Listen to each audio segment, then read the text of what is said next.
ठीक आहे. तो स्ट्रक्चरल इंजिनिअरिंग कोणाला बोलतो बरं का आपण? स्ट्रक्चरल इंजिनिअरिंग म्हणजे काय याचा अभ्यास आपण करून घेऊया. स्ट्रक्चरल इंजिनिअरिंग जेव्हा आपण बोलतो तर ज्याच्यामध्ये मला 2 गोष्टी महत्त्वाच्या डिस्कस करायच्या असतात, अभ्यास करायचा असतो. कोणतं बरं का? तो स्ट्रक्चरल इंजिनिअरिंगमध्ये आपण 2 गोष्टीचा अभ्यास करत असतो. पहिली जी गोष्ट असते ती कोणती आपली? ती म्हणजे ॲनालिसिस. सो ॲनालिसिस करायचं आहे आणि दुसरं म्हणजे काय? आपल्याला डिझायनिंग करायचं आहे. तो स्ट्रक्चरल इंजिनिअरिंगमध्ये आपल्याला 2 महत्त्वाच्या गोष्टींवरती भर द्यायची असते. त्याच्यापैकी तुम्हाला हां, तो स्ट्रक्चरल इंजिनिअरिंगमध्ये 2 गोष्टी असतात. एक म्हणजे काय? एक ॲनालिसिस आणि एक म्हणजे डिझायनिंग. तो ॲनालिसिस आणि डिझायनिंग.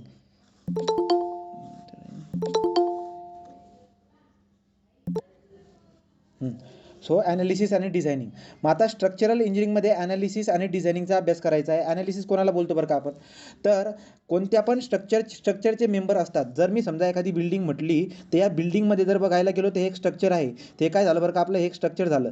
ते एक स्ट्रक्चर आहे आणि या स्ट्रक्चरचे मेंबर असतात. मेंबर कोणकोणते? जसं की हा बीम आहे, हा कॉलम आहे. नंतर पुढे बघायला गेलो तर हा आपला स्लॅब असणार आहे. तो हा एक स्लॅब आहे. तो स्लॅब, बीम, कॉलम जे काही आहेत हे सगळे आपले काय असतात बरं का? हे आपले मेंबर असतात. तो हे मेंबर आहेत. तो मेंबर राहतील. पुढे जर बघायला गेलो तर काय बरं का? तर मेंबर इथं टाईम ठेवून द्यायला पाहिजे जरा. प्रॉब्लेम होतोय. हां. तो जे काही मेंबर आहेत त्या मेंबरवरती काय येत असते? लोडिंग येत असते आणि लोडमुळे काय होत असतं? लोडमुळे इफेक्ट तयार होत असतो आपल्या मेंबरमध्ये. तर स्ट्रक्चर असते आणि या स्ट्रक्चरचं जो की आहे या स्ट्रक्चरच्या आतमध्ये जर बघायला गेलो तर स्ट्रक्चरच्या आतमध्ये आपल्याला मेंबर दिसायला भेटतील. मेंबरमध्ये काय असतो? हा बीम असतो, कॉलम असतो, हा स्लॅब असतो, हे मेंबर आहेत. तर स्ट्रक्चरचे जे मेंबर असतात त्या स्ट्रक्चरच्या मेंबरवरती लोड येत असतो आणि या लोडचा इफेक्ट काय होत असतो बरं का? लोडमुळे स्ट्रक्चरमध्ये जे आहेत इंटरनल फोर्सेस जनरेट होत असतात. एक्सटर्नल लोडमुळे स्ट्रक्चरच्या इंटरनली काय होत असते? फोर्सेस डेव्हलप होत असतात आणि त्या फोर्सेसचं कॅल्क्युलेशन जे करत असतो आपण त्याला आपण ॲनालिसिस बोलत असतो. तर स्ट्रक्चरल इंजिनिअरिंगमध्ये आपण ॲनालिसिस आणि डिझायनिंग शिकतो. ॲनालिसिस म्हणजे काय? वरून येणाऱ्या लोडमुळे स्ट्रक्चरच्या इंटरनली स्ट्रेसेस किती डेव्हलप होत आहेत किंवा फोर्सेस किती डेव्हलप होत आहेत ते फाइंड आउट करणं म्हणजे ॲनालिसिस. ठीक आहे, ते फाइंड आउट करणं म्हणजे ॲनालिसिस. आणि दुसरं म्हणजे काय बरं का? दुसरं म्हणजे काय असतं आपलं डिझायनिंग. तो डिझाईन कोणाला बोलतो बरं का आपण?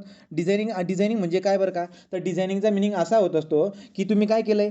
आपला स्ट्रक्चरचा मेंबर आहे, हा स्ट्रक्चर झाला. हा स्ट्रक्चरचा मेंबर म्हणजे हा बीम झाला. बीमवरती लोड येतोय. तर एक्सटर्नल लोड आल्यामुळे स्ट्रक्चरचा जो मेंबर आहे बीम, त्या बीममध्ये काय होणार नाही होणारे वरून येणाऱ्या लोडमुळे स्ट्रक्चरच्या आतमध्ये इंटरनल फोर्सेस डेव्हलप होतील. त्यांना फाइंड आउट करणं म्हणजे ॲनालिसिस. आणि दुसरं महत्त्वाचं म्हणजे काय? डिझायनिंग म्हणजे काय बरं का? आपण काय करत असतो की इंटरनल जे फोर्सेस जनरेट होत आहेत आता एक्सटर्नल लोडमुळे इंटरनल जे फोर्सेस जनरेट होत आहेत त्यांना काउंटरॅक्ट करण्यासाठी, त्यांना रिजिस्ट करण्यासाठी आपण काय करत असतो? आपला जो हा मेंबर असतो त्या मेंबरला आपण स्ट्रॉंग करणार. तर मेंबरला स्ट्रॉंग करण्यासाठी मला काय करावं लागेल? त्याचे शेप आणि साईज जी की आहे ती साईज मला ठरवावी लागत असते.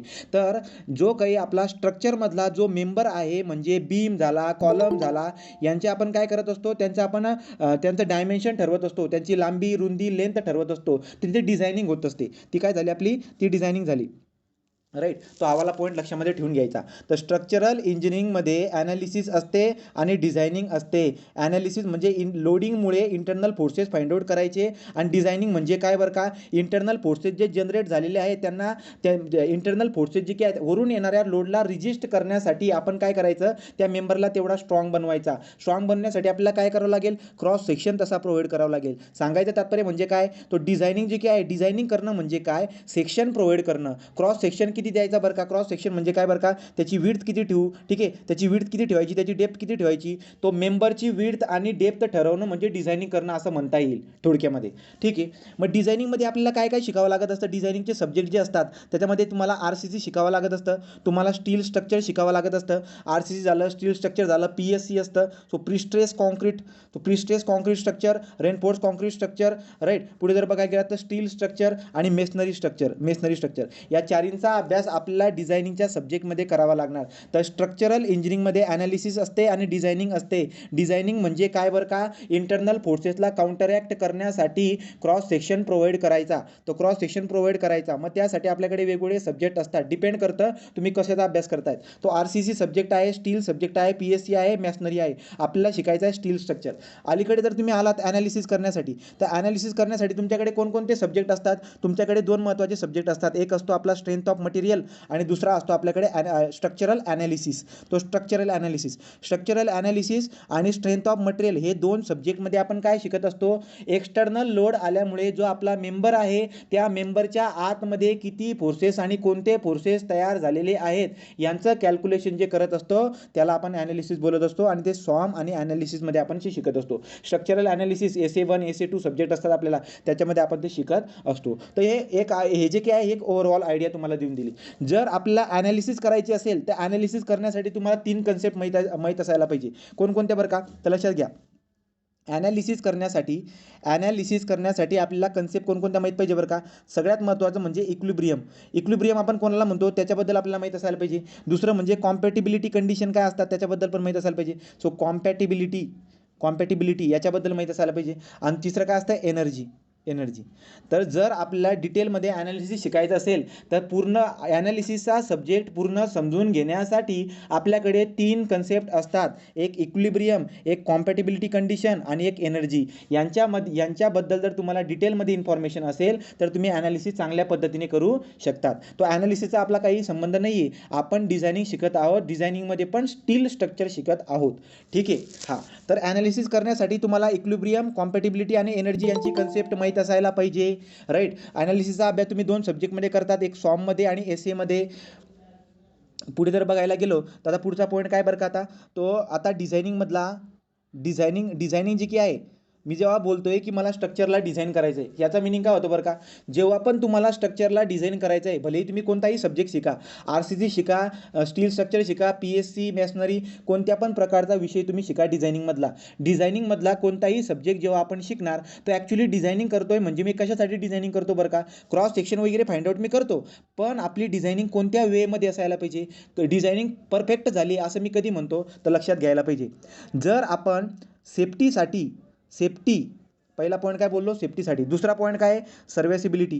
तो सर्व्हिसिबिलिटी, राईट. तो सर्व्हिसिबिलिटी.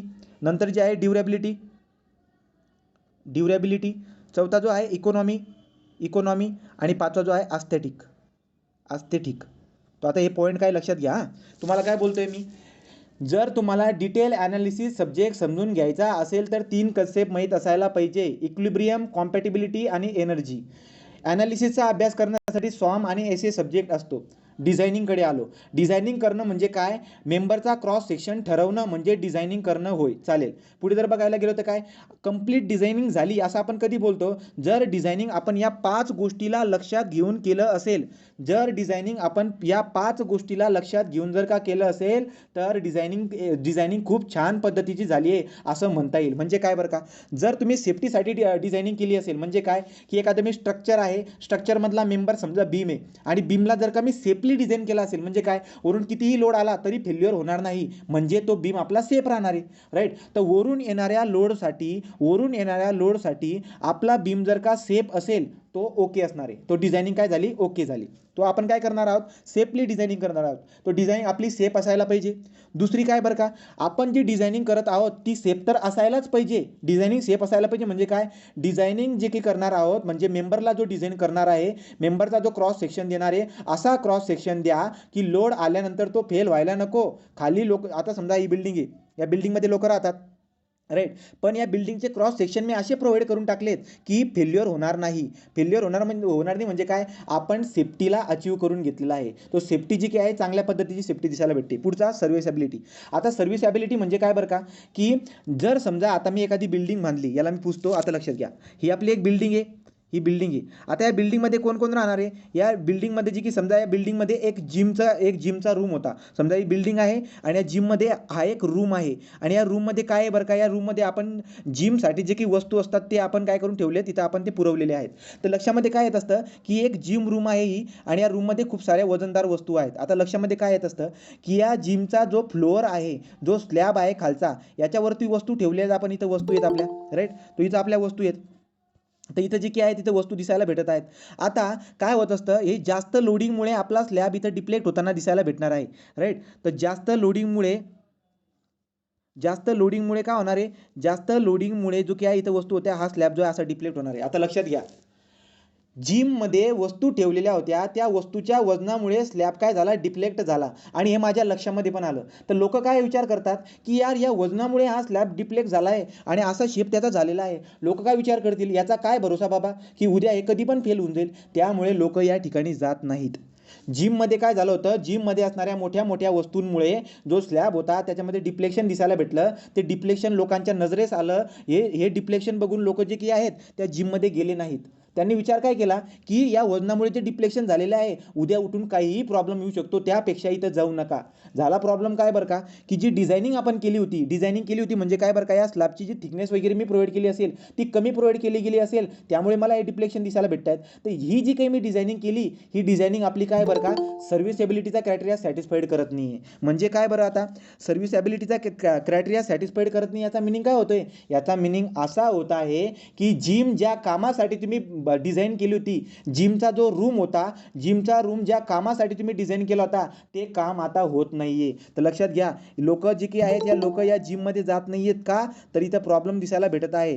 तर जे काही स्ट्रक्चर असणार आहे तो स्ट्रक्चर त्याचं काम करणार नाही. लक्षात आलं का. दुसरी गोष्ट, आता हीच कंडिशन समजून सांगण्यासाठी दुसरं एक्झाम्पल घेतो. समजा आता आपण काय करत असतो बरं का, लटकण्यासाठी जिममध्ये काय असतं, जिममध्ये लटकण्यासाठी जे की ना असा मेंबर असेल समजा, तो अशा पद्धतीची अरेंजमेंट आपण करून ठेवलेली आहेत आणि एक जो पर्सन आहे समजा, तो पर्सन कशा पद्धतीने लटकतो, असा काहीतरी तो लटकतो, राईट. अशा पद्धतीने लटकून तो जो काय त्याची एक्सरसाइज वगैरे करत असतो. आता लक्षात घ्या, हा जो काही मेंबर आहे, हे जे की सेक्शन आहे ना, हा समजा आय सेक्शन आहे, अशा पद्धतीचा आय सेक्शन. आता विचार करा, जर समजा आम्ही हा व्यक्ती व्यायाम एक्सरसाइज करण्यासाठी वरती एक मेंबर लावून ठेवलेला आहे जो आय सेक्शनचा आहे, स्टील स्ट्रक्चरचा असेल, ठीक आहे. तर असा वाला मी इथं प्रोव्हाइड करून दिला. जर मी हा आय सेक्शन जर का इथं प्रोव्हाइड करून दिला, तर विचार करा, आय सेक्शनला लटकणं पॉसिबल नसतं, म्हणजे खूप जास्त आपल्याला डिफिकल्ट जाईल. आय सेक्शनला लटकायला जास्त डिफिकल्ट जात असतं. म्हणजे जो सेक्शन मी इथं प्रोव्हाइड केलेला आहे तो त्याचं व्यवस्थित काम करत नाही आहे. सर्व्हिस देतोय का तो आपल्याला व्यवस्थित नाही. लटकण्याची सर्व्हिस आपल्याला त्याने द्यायला पाहिजे होती, पण मी चुकून असा सेक्शन तिथं देऊन दिला आहे जो आपल्याला सर्व्हिस देत नाही आहे. त्यामुळे इथं सर्व्हिसेबिलिटीचा क्रायटेरिया सॅटिस्फाईड होत नाही आहे. सांगायचं तात्पर्य काय आहे की स्ट्रक्चरमध्ये असणारे जे की मेंबर आहेत, त्या मेंबरचे सेक्शन असे द्या जेणेकरून त्याची सर्व्हिस त्याने द्यायला पाहिजे. तर स्ट्रक्चरच्या मेंबरने सर्व्हिस द्यायला पाहिजे असं त्याला डिझाईन करा. दुसरी गोष्ट काय बरं का, म्हणजे काय बरं का, ज्या मेंबरला ज्या स्ट्रक्चरमध्ये जो मेंबर मी दिलेला आहे, समजा तो स्टील स्ट्रक्चर आहे, स्टील स्ट्रक्चरमध्ये असणारा जो मेंबर आहे, समजा आय सेक्शनचा मेंबर आहे, आय सेक्शनच्या मेंबरचं जे काम असेल ते काम त्याने द्यायला पाहिजे, ते काम त्याने करायला पाहिजे. दुसरी महत्त्वाची गोष्ट सर्व्हिसॅबिलिटी समजून सांगण्यासाठी, स्टील स्ट्रक्चरचा एक ब्रिज होता, स्टील स्ट्रक्चरचा काय बरं का एक ब्रिज आहे. हा ब्रिज कशा पद्धतीचा आहे, अशा पद्धतीचा. हा जो काय आहे, हा त्याचा वरचा कॅरेज वे असेल, हा रस्ता असेल, इथून गाड्या जातात, समजा इथून गाड्या जातात, हा एक ब्रिज आहे, राईट. हा ब्रिज आहे. आता झालं काय बरं का, की ज्या व्हेकलवरून जात आहेत, हा ब्रिज आपला, हे पिलर आहेत त्याची, राईट, हे पिलर आहेत. लोखंडाचा ब्रिज होता, स्टील स्ट्रक्चरचा एक ब्रिज होता. त्याच्यावरून जेव्हा हे व्हेकल जात आहेत, तर व्हेकल गेल्यामुळे हे जे काही ब्रिज आहे ना, हे हलतंय. हे ब्रिज काय करतं, हलते. हे बघून लोक काय विचार करतील की बाबा या ब्रिजचा काय भरोसा, उद्या उठून कधीही तुटून जाईल. ॲक्च्युली ब्रिजची सफिशियंट स्ट्रेंथ आहे, ब्रिजची लोड घ्यायची सफिशियंट स्ट्रेंथ आहे, परंतु ते जे व्हायब्रेशन होते त्या ब्रिजचं, त्यामुळे लोक तिथं जाणार नाही. तर जो स्टील स्ट्रक्चरमध्ये जे काही आपण मेंबर प्रोव्हाइड केले होते ते त्यांचे व्यवस्थित काम करत नाही, ते सर्व्हिस आपल्याला व्यवस्थित प्रोव्हाइड करत नाही आहे. का बरं का, तिथे एक्सेसिव्ह व्हायब्रेशन होते. तर ब्रिज जो होता, स्टील स्ट्रक्चरचा जो ब्रिज आहे, त्याच्यामध्ये एक्सेसिव्ह व्हायब्रेशनमुळे ते ब्रिज जे काही आहेत त्याच्यावरती लोक येत नाहीत. त्यामुळे त्या ब्रिज जे काही आहे ते ब्रिज आपल्याला काम देत नाही, त्याची सर्व्हिस देत नाही आहे. त्यामुळे या केसमध्ये सर्व्हिसिबिलिटी सॅटिस्फाईड झालेली नाही आहे. म्हणून आपण काय बोलतो की डिझायनिंग कशी करा, डिझायनिंग अशी करा की स्ट्रक्चर जे असायला पाहिजे ते सेफ असायला पाहिजे, स्ट्रक्चरमधले मेंबर सेफ असायला पाहिजे, अशी डिझायनिंग करा. सेफ असण्यासाठी तुम्हाला काय करावं लागेल, तर स्ट्रक्चरच्या मेंबरला सेफ ठेवण्यासाठी तुम्हाला शेप जो काही आहे तो शेप चांगला डिसाईड करावा लागेल. आय सेक्शन देऊ, चॅनल सेक्शन देऊ, अँगल सेक्शन द्यायचा, ट्युब्युलर सेक्शन द्यायचा, सर्क्युलर सेक्शन द्यायचा, सॉलिड मेंबर द्यायचा, प्लेट्स द्यायचे, फ्लॅट्स द्यायचे का काय द्यायचे, हे सगळे आपण डिस्कशन करणार आहोत. तर कोणत्या साईजचा आणि कोणत्या शेपचा मेंबर मी द्यायला पाहिजे जेणेकरून आपली डिझायनिंग सेफ व्हायला पाहिजे. तो पहिला पॉईंट काय आला, डिझायनिंग अशी करा की स्ट्रक्चरमधला मेंबर शेप असायला पाहिजे. दुसरा पॉईंट, दुसरा पॉईंट काय बोलतो, डिझायनिंग अशी करा की सर्व्हिसिबिलिटीची क्रायटेरिया जो आहे तो सॅटिस्फाईड व्हायला पाहिजे. तो डिझायनिंग कशी करा, सर्व्हिसॅबिलिटीचा क्रायटेरिया सॅटिस्फाईड व्हायला पाहिजे. तिसरा पॉईंट, डिझायनिंग अशी करा की मेंबर ड्युरेबल असायला पाहिजे. तो ड्युरॅबिलिटीबद्दल. आता ड्युरॅबिलिटीबद्दल काय बरं का, आपल्या स्ट्रक्चरमध्ये असणारा जो मेंबर आहे, एखादी बिल्डिंग आहे, स्टील स्ट्रक्चरची बिल्डिंग आहे, स्टील स्ट्रक्चरचं एखादं काहीतरी स्ट्रक्चर आहे बा, ठीक आहे. जसं की रूफ ट्रस असू शकतो. रूफ ट्रस कसे दिसायला भेटतात तुम्हाला, असे काहीतरी रूफ ट्रस दिसायला भेटतात, ठीक आहे. हे रूफ ट्रस आहेत आपले, राईट. असे काहीतरी रूफ ट्रस आहेत. हा स्टील स्ट्रक्चर आहे. आता मी काय बोलतोय बरं का, की हा जो काही ना, हा ड्युरेबल नाही आहे. हा ड्युरेबल नाही आहे असं कधी म्हणेल मी, जेव्हा पण हा जो स्टील स्ट्रक्चर आहे याला जर का करोजनचा प्रॉब्लेम खूप जास्त होत असेल. म्हणजे काय, साईडची जी इन्व्हायरमेंटल कंडिशन आहे त्याचा परिणाम आपल्या स्टील स्ट्रक्चरवरती जेव्हा होतो, करोजनचा प्रॉब्लेम आपल्याला दिसायला भेटतो. करोजनचा प्रॉब्लेम म्हणजे काय बरं का, गंजणे वगैरे म्हणतो मराठीत आपण त्याला. तर ते जे काय आहे ते स्टीलचं स्ट्रक्चर जे आहे ना, ते करोड व्हायला लागून जातं, गंजायला लागून जातं. त्यामुळे जी ड्युरॅबिलिटी आहे, ड्युरॅबिलिटी म्हणजे टिकाऊपणा. म्हणजे काय, मी एक बिल्डिंग बांधली होती, एका बिल्डिंगला मी डिझायनिंग केली होती, पण बिल्डिंगला डिझायनिंग केली होती मी 100 वर्षासाठी. 100 इयरसाठी आपण स्टीलच्या स्ट्रक्चरची एक बिल्डिंग बनवली होती. स्टीलचे मेंबर वापरून आपण एक बिल्डिंग बनवली होती 100 वर्षासाठी. पण झालं काय, इन्व्हायरमेंटल कंडिशनमुळे हे स्टीलचे स्ट्रक्चर करोड झाले, गंजले. त्यामुळे 100 वर्षाची जी काही बिल्डिंग आहे ती तिचं काम फक्त 75 वर्षापर्यंत देऊ शकली, आणि नंतर तिची काय, ती बिल्डिंग कोलॅप्स झाली, पडून गेली. म्हणजे काय झालं बरं का, की ड्युरॅबिलिटीचा जो क्रायटेरिया आहे तो या केसमध्ये सॅटिस्फाईड झाला नाही. त्यामुळे स्टीलच्या स्ट्रक्चरमध्ये जे मेंबर आपण प्रोव्हाइड करणार ते असे प्रोव्हाइड करा जेणेकरून ते ड्युरेबल असायला पाहिजे. म्हणून काय करायला पाहिजे बरं का, आपण त्याची जी काही करोजन प्रॉपर्टी आहे ती आपण काय करायला पाहिजे, करोजनला टाळायला पाहिजे. म्हणून आपण पेंटिंग करायला पाहिजे. आपण काय करत असतो, पेंटिंग करत असतो. तर ती गोष्ट पण आपण डिस्कस करणार आहोत. तर डिझायनिंग करणं म्हणजे काय, स्ट्रक्चरला सेफ ठेवणं, ठीक आहे. स्ट्रक्चरला सेफ ठेवा म्हणजे डिझायनिंग होईल, ठीक आहे. स्ट्रक्चरने जे काय आहे त्याचं काम करायला पाहिजे, म्हणजे सर्व्हिसेबिलिटीचा क्रायटेरिया सॅटिस्फाईड झाला. स्ट्रक्चर जो काय आहे तो ड्युरेबल असायला पाहिजे, म्हणजे ड्युरेबिलिटीचा क्रायटेरिया सॅटिस्फाईड झाला. चौथा जो असतो इकॉनॉमी, तो इकॉनॉमीचा. आता इकॉनॉमी म्हणजे काय बरं का, आपण जे स्ट्रक्चर बांधतो तो खूप जास्त पैशामध्ये नको. म्हणजे काय बरं का, समजा मी स्टील स्ट्रक्चरची एक बिल्डिंग बांधतोय, त्याला खूप जबरदस्त पैसा लागतोय, असं व्हायला नको. तो कमी पैशामध्ये चांगली बिल्डिंग बांधली गेली पाहिजे, इफिशियंट काम करणारी, राईट. तो पैसा पण कमी असायला पाहिजे, सेफ्टी पण असायला पाहिजे, राईट. सर्व्हिसॅबिलिटी पण असायला पाहिजे. म्हणजे काय, त्या स्ट्रक्चरने त्याचं काम द्यायला पाहिजे, राईट. पुढे तो सर्व्हिसिबिलिटी असायला पाहिजे, सेफ्टी असायला पाहिजे, ड्युरेबिलिटी आणि इकॉनॉमी पण. आणि पुढचं काय आहे, ॲस्थेटिक म्हणजे काय बरं का, ते स्ट्रक्चर स्टीलच्या मेंबरचा वापर करून जे स्टील स्ट्रक्चर आपण बनवलेलं आहे त्याने कोणते कंडिशन सॅटिस्फाईड केली, सेफ्टीची कंडिशन, सर्व्हिसेबिलिटीची कंडिशन, ड्युरेबिलिटीची कंडिशन, इकॉनॉमीची कंडिशन, आणि लास्ट म्हणजे ॲस्थेटिक म्हणजे काय, ते स्टीलचे स्ट्रक्चर दिसायला पण व्यवस्थित असायला पाहिजे.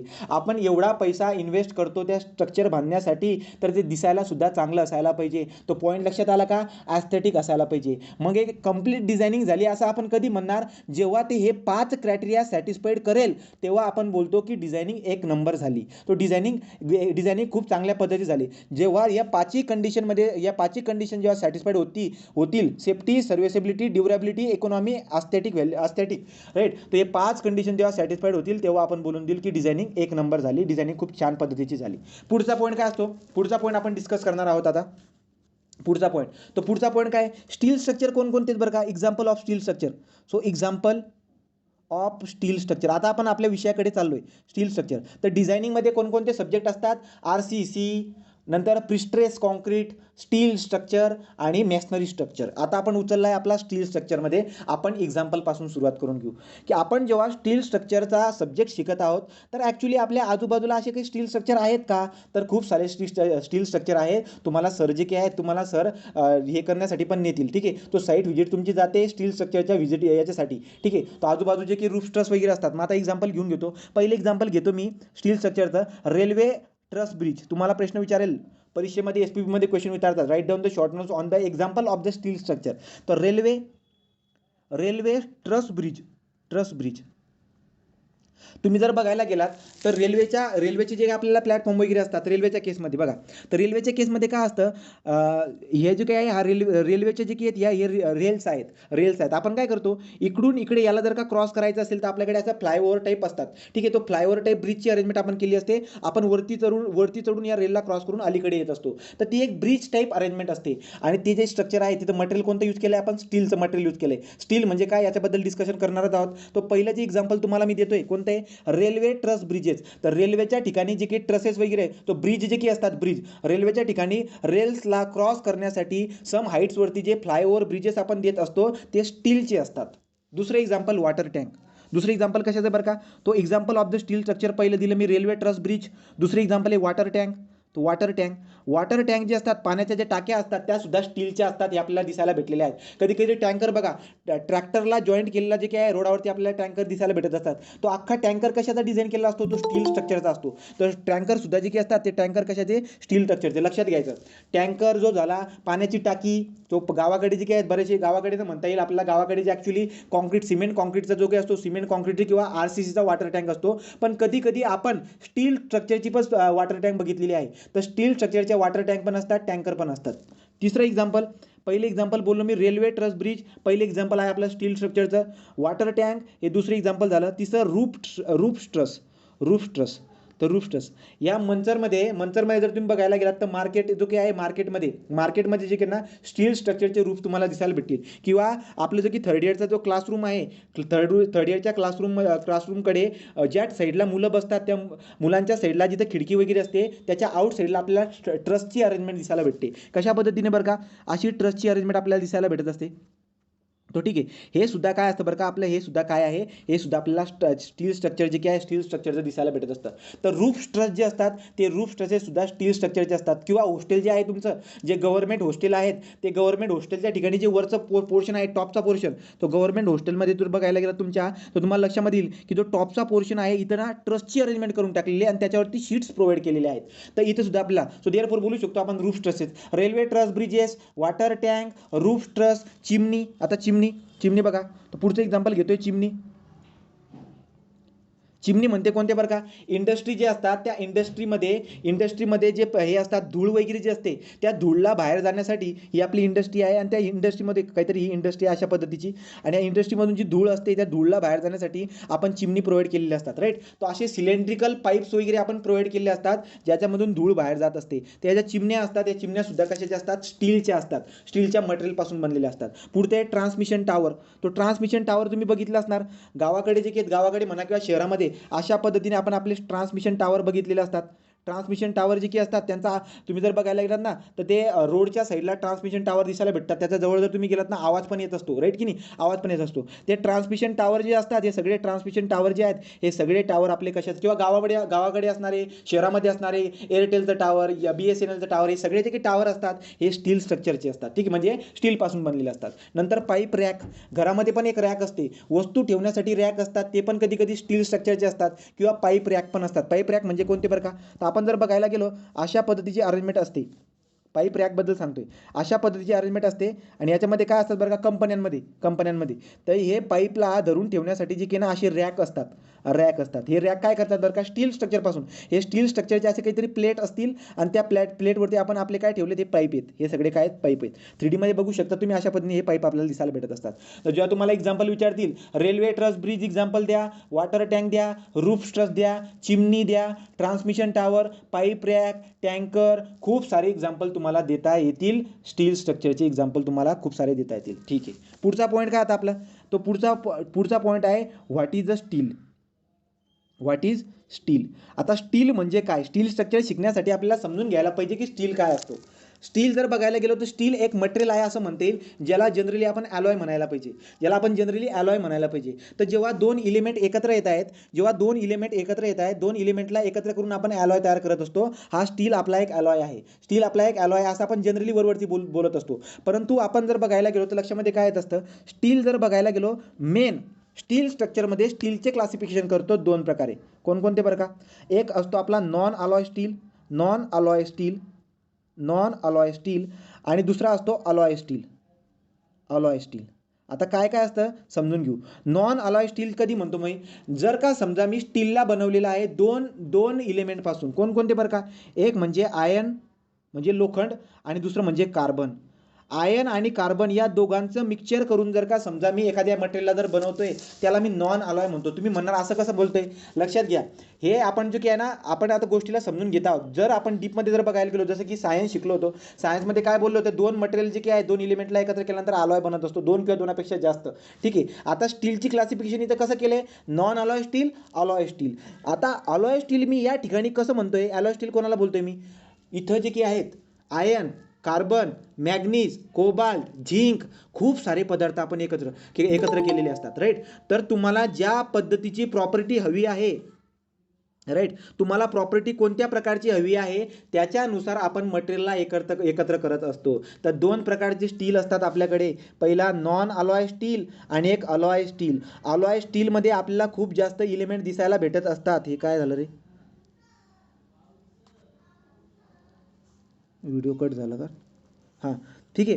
तो याच्यामध्ये काय काय दिसायला भेटेल बरं का, Mn मॅग्नीज झाला, कोबाल्ट झाला, झिंक झाला. राईट. हे खूप सारे पदार्थ आपण जे काय करत असतो, आयन आणि कार्बन सोबत खूप सारे आपण इलिमेंट ॲड करत असतो. अलॉय स्टील आपला भेटून जात असतो. तर तुम्हाला जी फिजिकल प्रॉपर्टी, ज्या प्रॉपर्ट्या तुम्हाला लागत आहेत त्याच्यानुसार आपण काय करत असतो, इलिमेंट एकत्र करत असतो आणि त्याच्यानुसार जे काही आहे त्याच्यानुसार आपला अलॉय स्टील बनून जात असतो. नॉन अलॉय स्टीलमध्ये फक्त दोन इलिमेंट दिसायला भेटतात. एक म्हणजे आयन, एकतर आयन म्हणा किंवा फेरस म्हणा, प्लस कार्बन. हे दोन गोष्ट आपल्याला दिसायला भेटत असतात. आपल्याला जे डिस्कस करायचं आहे ते नॉन अलॉय स्टील डिस्कस करायचं आहे, नॉन अलॉय स्टील. तर नॉन अलॉय स्टील जे आहे ते आयन आणि कार्बन पासून बनलेलं असतं. आता नॉन आयन स्टील जे काय आहे, जे काही नॉन अलॉय स्टील आहे त्याच्यामध्ये जर बघायला गेलात तर काय, आता डिटेलमध्ये 3 प्रकार असतात, 1, 2 आणि 3. तर नॉन अलॉय स्टीलचे पुन्हा 3 प्रकार पडतील. हा पहिला, दुसरा, तिसरा. आता बघू कोणकोणते बरं का. तो non alloy steel, non alloy steel, non alloy steel. तुमची जेव्हा ओरल होईल तुम्हाला याच्याबद्दल विचारतील. काय बरं का, लक्षात घ्या. नॉन अलॉय स्टीलचे मी 3 प्रकार विचारतो, हे 3 प्रकाराबद्दल तुम्हाला विचारतील. तो पहिला प्रकार जो असतो तो असतो आपला माइल्ड स्टील. तो पहिला प्रकार कोणता आपला, माइल्ड स्टील. माइल्ड स्टील म्हणजे काय बरं का, लक्षात घ्या. तो माइल्ड स्टील म्हणजे काय याच्याबद्दल आपण डिस्कस करत आहोत. माइल्ड स्टील, ठीक आहे, low carbon steel, medium carbon steel आणि हाय कार्बन स्टील असतो. माइल्ड स्टीलला मी लो कार्बन स्टील म्हणतोय, लो कार्बन स्टील. तर माइल्ड स्टीलला लोक लो कार्बन स्टील पण म्हणतात. असे का, कारण की याच्यामध्ये कार्बनचं जे प्रमाण आहे टोटल वेटच्या, समजा मी जर असं बोलतोय की 10 किलोग्रॅमचा स्टील आहे, 10 किलोग्रॅमचा स्टील आहे असं जर का मी बोलतोय, तर या 10 किलोग्रॅमच्या स्टीलमध्ये कार्बनचं पण प्रमाण असणार आहे आणि आयनचं पण प्रमाण असणार आहे. राईट. मी कोणत्या स्टीलबद्दल डिस्कस करत आहे, नॉन अलॉय स्टीलबद्दल. तर नॉन अलॉय स्टीलमधला मी पहिला प्रकार तुम्हाला समजून सांगतोय, लो कार्बन स्टील. त्याला आपण माइल्ड स्टील सुद्धा म्हणत असतो. माइल्ड स्टीलमध्ये किंवा लो कार्बन स्टीलमध्ये कार्बनचं प्रमाण कमी असतं. किती प्रमाण असतं बरं का, ते प्रमाण असतं माइल्ड स्टील किंवा लो कार्बन स्टीलमध्ये प्रमाण किती असतं, 0.1%, 0.1% टू 0.1% टू 0.3%. लक्षात घ्या, ही व्हॅल्यू इथं लिहून देतो. ठीक आहे. 0.1% टू 0.3% बाय वेट. म्हणजे काय बरं का, लक्षात घ्या. जर समजा 10 किलोग्रॅमचं जर का टोटल स्टील असेल तर 10 किलोग्रॅमचं 0.1% जर तुम्ही केलं म्हणजे 10 किलोग्रॅम इंटू 0.1 डिवाइड बाय 100 जर तुम्ही केलं, हा 0 कट, हा 0 कट, तर याचं कॅल्क्युलेशन करून जे आन्सर येणार आहे तेवढं त्याच्यामध्ये कार्बन राहत असतं. तर लक्षात घ्या, लो कार्बन स्टीलला आपण माइल्ड स्टील म्हणत असतो. माइल्ड स्टीलमध्ये कार्बनचं कंटेंट कमी असतं. कार्बनचं कंटेंट 0.1% टू 0.3% बाय वेट आपल्याला दिसायला भेटत असतं. हा पहिला प्रकार झाला आपला नॉन अलॉय स्टीलचा, ज्याला आपण माइल्ड स्टील किंवा लो कार्बन स्टील म्हणत असतो. दुसरा प्रकार असतो आपला, दुसरा प्रकार तो नॉन अलॉय स्टीलमधला पहिला प्रकार झाला. दुसरा प्रकार मी तुम्हाला सांगतोय मीडियम कार्बन स्टील. तो मीडियम कार्बन स्टील. आता मीडियम कार्बन स्टील आपण कोणाला म्हणत असतो, कार्बनच्या कंटेंटनुसार आपण त्यांना प्रकार पाडत आहोत. जर का समजा टोटल स्टीलमध्ये कार्बनचं कंटेंट 0.3% 0.3% पासून 0.3% पासून 0.6% पर्यंत, राईट, 0.3 टू 0.6% बाय वेट एवढं जर का कार्बनचं कंटेंट असेल तर आपण याला मीडियम कार्बन स्टील म्हणत असतो. सो मीडियम कार्बन स्टील म्हणजे 0.3% टू 0.6% बाय वेट एवढं कार्बन त्याच्यामध्ये असायला पाहिजे. राईट. हा झाला मीडियम कार्बन स्टील. कार्बनचं कंटेंट वाढत चाललेलं आहे. दुसऱ्या प्रकारामध्ये कार्बनचं कंटेंट वाढलेलं आहे. तिसरा प्रकार असतो आपला हाय कार्बन स्टील. तो पुढचा जो काय आहे हाय carbon steel. High carbon steel कोणाला बोलतो बरं मी? हाय कार्बन स्टील म्हणजे कोणता? तर नॉन अलॉय स्टीलचा तिसरा प्रकार हाय कार्बन स्टील कोणाला बोलत असतो? जर कार्बनचं प्रमाण 0.6% 0.6% टू 0.6% टू 1.1% बाय वेट एवढं जर का असेल, 0.6% टू 1.1% एवढ्या रेंजमध्ये जर का कार्बनचं कंटेंट असेल स्टीलमध्ये बाय वेट, तर त्याला काय बोलून देणार आपण? त्याला आपण बोलून देत असतो आपल्या हाय कार्बन स्टील. तो हाय कार्बन स्टील त्याला मी बोलून देणार. हा तिसरा प्रकार झाला. अजून याच्यामध्ये चौथा प्रकार पण असतो. चौथा प्रकार पण तुम्ही मेन्शन करून टाका. Ultra high carbon steel. Ultra high carbon steel म्हणजे काय बरं का? तर 1% पासून 1.1% पासून 1% किंवा 1.1% तुम्हाला व्हॅल्यू जे काय आहेत व्हॅरी होताना दिसायला भेटत असतात. जेव्हा तुम्ही पुढच्या एक्झाम देत असतात व्हॅल्यू थोड्याफार व्हॅरी होऊ शकतात, पण जनरल रेंज ही आहे, ही लक्षात ठेवायची. तर अल्ट्रा हाय कार्बन स्टील कोणाला बोलतो? याच्यामध्ये कार्बनचं प्रमाण जास्त असणार आहे. अल्ट्रा हाय कार्बन स्टीलमध्ये कार्बनचं प्रमाण कुठून तर कुठपर्यंत असतं? 1% पासून 1.7% पर्यंत. राईट. तो अशा पद्धतीने आपल्याला हे दिसायला भेटत असते. पॉईंट क्लिअर झाला. तर स्टीलचे दोन प्रकार पडतात, नॉन अलॉय स्टील आणि अलॉय स्टील. नॉन अलॉय स्टीलमध्ये आपण फक्त आयनला आणि कार्बनला यूज केलेलं असतं. अलॉय स्टीलमध्ये आपण आयन कार्बन जे काही आयन कार्बन त्यासोबत आपण इतर इलेमेंट पण ॲड केलेले असतात, जसं की मॅग्नीज, क्रोमियम, निकेल, झिंक वगैरे, सिलिकॉन, हे सगळे आपण जे काय बरेचसे आपण इलेमेंट ॲड करत असतो, अलॉय स्टील बोलत असतो. अलॉय स्टीलच्या मध्ये आपण गेलो नाहीत, आपण गेलो नॉन अलॉय स्टीलकडे. तर नॉन अलॉय स्टीलचे 3 प्रकार पडतात. Low carbon steel, medium carbon steel, high 4 प्रकार पडतात. Low carbon steel, medium carbon steel, high carbon steel आणि ultra high carbon steel. Low carbon steel मधलं प्रमाण सांगितलं 0.1% टू 0.3%. मीडियम कार्बन स्टीलचं 0.3 टू 0.6%. हाय कार्बन स्टीलचं प्रमाण 0.6 टू 1% आणि अल्ट्रा हाय कार्बनचं 1% टू 1.7%. लो कार्बन स्टीलला आपण माइल्ड स्टील सुद्धा म्हणत असतो. इथपर्यंत पॉईंट क्लिअर झाला का? इथपर्यंत पॉईंट क्लिअर झाला का रे? पटकन सांगा माईक ओपन करून. हो सर. पुढचा पॉईंट सर कार्बनचं कंटेंट काय होतं सर? हा, आता त्याचं डिस्कशन चाललं. ठीक आहे, आता आपण त्याच्याबद्दल डिस्कस करू की आपण जे काही आहेत आपल्या स्टीलमध्ये कार्बनला काय ॲड करतो, आयनला काय ॲड करतो, याचं डिस्कशन आता आपण बघणार आहोत. आता कार्बनचं प्रमाण वाढवल्यामुळे स्टील आपला वेगवेगळा बनत आहे कार्बनच्या व्हेरिएशनवरून. ठीक आहे. आता कार्बन अशी कोणती प्रॉपर्टी देते ज्याच्यामुळे आपले वेगवेगळे प्रकार पडले? कार्बनचं प्रमाण वाढवल्यामुळे वेगवेगळे स्टीलचे प्रकार पडतात. कार्बनचं प्रमाण वाढवल्यामुळे स्टीलचे वेगवेगळे प्रकार पडतात. कार्बन अशी कोणती प्रॉपर्टी देतो ज्यामुळे आपले हे वेगवेगळे प्रकार पडतात, त्याचं आपण डिस्कशन करणार आहोत. आता कार्बन काय करतो लक्षात घ्या. जसं तुम्ही कार्बनचं प्रमाण वाढवत जातायत, कार्बनचं प्रमाण जसं की लो कार्बन स्टीलपासून, मीडियम कार्बन स्टीलपासून, हाय कार्बन स्टीलपासून, अल्ट्रा हाय कार्बन स्टीलपासून तुम्ही जसं जातायत, तो कार्बनचं प्रमाण इन्क्रीज होताना दिसायला भेटत असतं. हे सगळं झाल्यानंतर अजून शेवटचा एक प्रकार पण असतो. ॲक्च्युली तो त्याच्यामध्ये कन्सिडर नको करायला पाहिजे, साईडला आपण लिहून टाकू, कास्ट आयरन स्टील. तो कास्ट आयरन स्टील वाटल्याच नंतर सांगतो, आता लक्ष द्या. कार्बनचं प्रमाण जर का आपण वाढवत गेलो तर स्ट्रेंथ जी असते, स्ट्रेंथ असणार आहे. कोणती स्ट्रेंथ? स्टील जर का बोलतोय तर जनरली मी लक्ष द्यायला पाहिजे टेन्साईल स्ट्रेंथकडे. कार्बनचं प्रमाण वाढवल्यामुळे आपली जी स्ट्रेंथ असते, कशाची? त्या स्टीलची टेन्साईल स्ट्रेंथ. म्हणजे काय? जर त्या स्टीलला कोणी ताणायला गेलं तर तो लवकर ताणला जाणार नाही, त्याची टेन्साईल स्ट्रेंथ जास्त दिसायला भेटते. कार्बनचं प्रमाण जर का वाढत गेलं, कार्बनचं कंटेंट जर का आपण वाढवत गेलो तर कार्बनच्या कंटेंटच्या वाढवल्यामुळे स्ट्रेंथ वाढत असते. हा पहिला पॉईंट बोललो. दुसरा पॉईंट काय बरं का? कार्बनचं प्रमाण जर का समजा आपण वाढवत गेलो, स्ट्रेंथ तर वाढते, स्ट्रेंथ वाढत जाते, परंतु आपले बऱ्याचशा प्रॉपर्टी ज्या आहेत त्या कमी पण होत जात असतात आणि तो पॉईंट तुम्हाला पुढे जाऊन विचारून पण घेत असतात. तर कार्बन काय मॅटर करतोय, कार्बन कोणकोणते पॉईंट हे करतोय त्याच्याबद्दल बोलतोय. बघा, आपली जी काही आहे स्ट्रेंथ वाढून जात असते, हार्डनेस पण वाढून जात असते. हार्डनेस, आता तुम्हाला जर का मी प्रश्न विचारला, कोणी मला उत्तर देईल का की स्ट्रेंथ आणि हार्डनेस या दोघांमध्ये काय डिफरन्स आहे? What mean by strength and what mean by hardness? कोणी सांगेल का? स्ट्रेंथ आणि हार्डनेसचा फरक लक्षात घ्या. आता काय बोलतोय मी? स्ट्रेंथ म्हणजे काय बरं का? ग्रॅज्युअल लोडला सहन करण्याची जी ताकद असते. ग्रॅज्युअल लोड म्हणजे काय बरं का? एखादी वस्तू आहे आणि त्या वस्तूवरून तुम्ही ग्रॅज्युअल लोड अप्लाय करतायत. ग्रॅज्युअल लोड अप्लाय करताय म्हणजे काय बरं का? एखादी वस्तू घ्या आणि त्याच्यावरून तुम्ही काय करा, वरून लोड लावा. तो वरून लोड लावा, वरून फोर्स लावा. हळूवार आपण फोर्स अप्लाय करतोय. हळूवार फोर्स लावल्यानंतर सुद्धा जे आहे आपल्याला फेल्युअर दिसायला भेटत नाही. फॉर एक्झाम्पल, एखादी ब्रिक घेतली, एक वीट घेतली मी आणि या विटीवरती काय करतो करतोय बरं का, या विटीवरती जे ना मी वरून लोड लावतोय. आता लोड लावतोय म्हणजे कोणत्या पण प्रकारचा लोड लावून द्या तुम्ही. एखादी काठी असेल, लाकडाची काठी, राईट, तो ती लाकडाची जी काठी आहे इथं मी वरून लावतोय आणि अशा अशा पद्धतीने या ब्रिकला मी वरून असं लोड लावतोय. तर लोड लावल्यामुळे काय होतंय, सुरुवातीला मी कंप्रेस करतो, अजून जास्त ताकद लावतोय, जास्त ताकद लावतोय. हा ग्रॅज्युअल लोड आहे, हा ग्रॅज्युअल लोड आहे. तर ग्रॅज्युअल लोडला जो की ना ही ब्रिक सहन करते.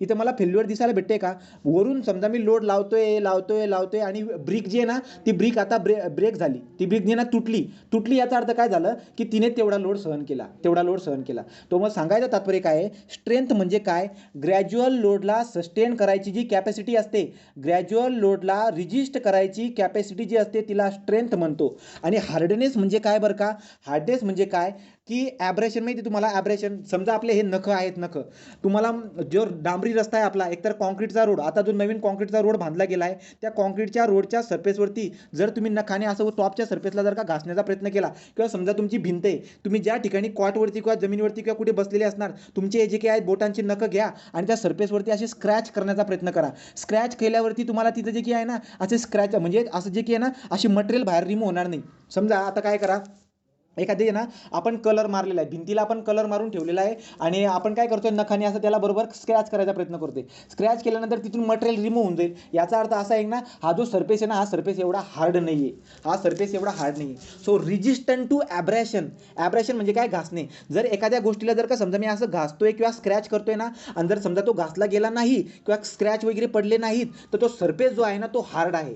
तो रिजिस्टंट टू ॲब्रेशन म्हणजे घासणे, राईट. रिजिस्टंट टू ॲब्रेशन, जर मी त्याला घासायला जातोय आणि जर तो समजा घासला जात नाहीये, तर तो सरफेस हार्ड आहे असे बोलतात, राईट. आणि जर समजा एखाद्या गोष्टींवरती जर का मी ग्रॅज्युअल लोड अप्लाय करतोय आणि ग्रॅज्युअल लोडला जर का रेजिस्टन्स चांगलं भेटत असेल, फेल्युअर होत नसेल, तर आपण असं बोलतो की त्याची स्ट्रेंथ जास्त आहे. So resistant to gradual loading is called strength and resistant to abrasion is called as what, hardness. हा बेसिक डिफरन्स तुम्हाला विचारून घेत असतात. तर पहिला पॉईंट काय बोललो, कार्बनचं कंटेंट वाढवल्यामुळे स्ट्रेंथ वाढते आणि हार्डनेस सुद्धा वाढते. 2 पॉईंट क्लिअर झाले, ठीक आहे. पुढचा पॉईंट काय बोलतो बरं का मी, पुढे जर बघायला गेलात, 2 प्रॉपर्ट्या वाढत आहेत, पण 2 प्रॉपर्टी आपल्याला कमी होताना पण दिसायला भेटतात. कोणती बरं का, लक्षात घ्या. तो स्ट्रेंथ वाढली, हार्डनेस पण वाढला आणि ब्रिटलनेस पण वाढत जातो. सो ब्रिटलनेस म्हणजे काय, तुम्ही चॉक बघितला असणार, तो चॉकला जेव्हा मी फळ्यावरती लिहायला जातो, जर थोडासा फोर्स लागला गेला तर तुटून जातो.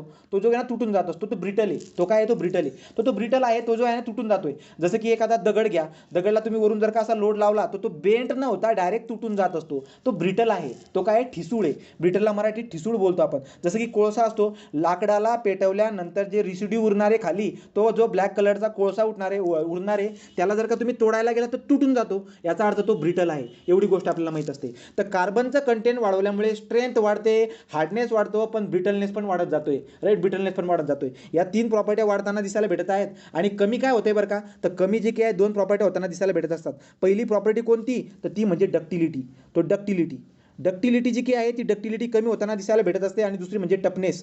सो टफनेस ही प्रॉपर्टी सुद्धा काय होते, कमी होताना दिसायला भेटत असते. तर कार्बनचं कंटेंट जर का समजा वाढवलं तर स्ट्रेंथ वाढते, हार्डनेस वाढतो, ब्रिटलनेस पण वाढतो, परंतु डक्टिलिटी कमी होऊन जात असते आणि टफनेस कमी होऊन जात असते. आता डक्टिलिटी म्हणजे काय बरं का, एखाद्या मटेरियलपासून जर का तुम्ही समजा वायर वगैरे जर का बनवत असू शकतात. समजा हे तुम्हाला मी लोखंड देऊन दिलं आणि तुम्हाला बोललो की या लोखंडापासून तुम्ही वायर बनवा. ज्या वायर असतात आपल्या इलेक्ट्रिकलच्या याच्यामध्ये ज्या वायर असतात, त्या वायर जर का तुम्ही बनवू शकलात, तर सायन्समध्ये आपण अशी डिफिनेशन बघितली होती, जर तुम्ही मटेरियलपासून वायर बनवू शकलात तर त्या मटेरियलची डक्टिलिटीची प्रॉपर्टी आहे.